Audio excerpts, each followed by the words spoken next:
This is a very, very important one. Yeah. And the reason for that is because you've got that backwards. It's not a question of integrating AI, it's a question of having the right sales strategy in the first place.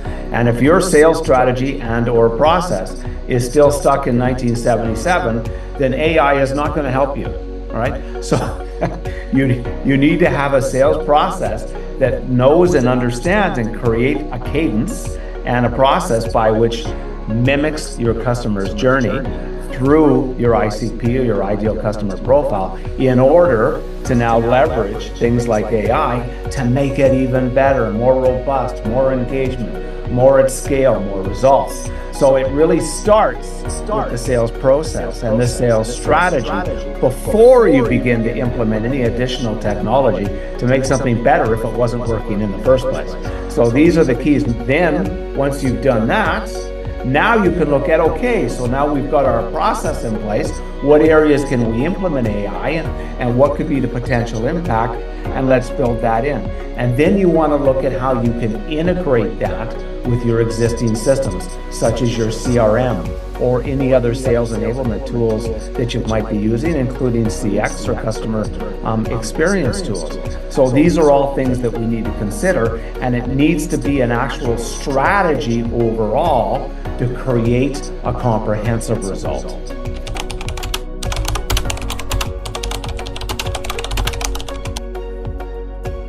The skills that salespeople need have not changed, and they need to be even sharper today than they ever were. The difference is the way we apply and use those tools, or skills rather, with AI and other technologies, right? So we still need extremely skilled relationship building sales professionals to engage using AI and get the impacts that we're looking for.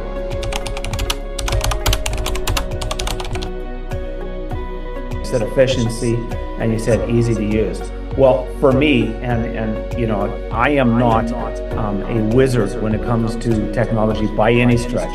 But when I got onto Rendora and I created my first video, I was able to do it in 4 minutes using the platform and create one that spoke in the language and the message that I wanted to get across. And that's critical because we want to spin up lots of these, right? And we may use the same avatar and we may place it in different places, but we want to have that messaging where we can spin that up, do it really quickly, and place them where they're impactful.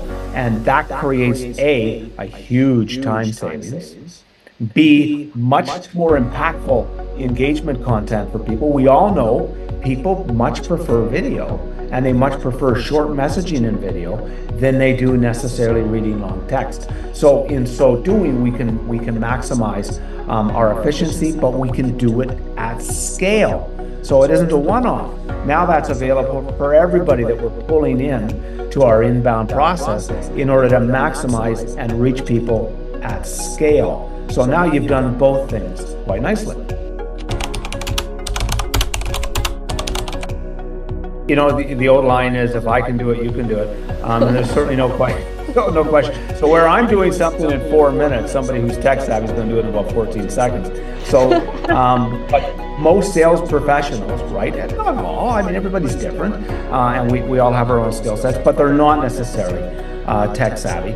And so they're going to find this is very easy and quick and intuitive to use, and they simply use text to speech, and it right away creates it, and you go back and edit it if you want and fix it up, and very, very rapidly you're up and running and you've got messaging and avatars in play and working for you. And now instead of you doing a one-off every time you reach somebody, you've got a huge team out there working on your behalf, making the contact so that now you're actually talking to engaged, interested opportunities all day long, rather than doing what the avatars are doing for you.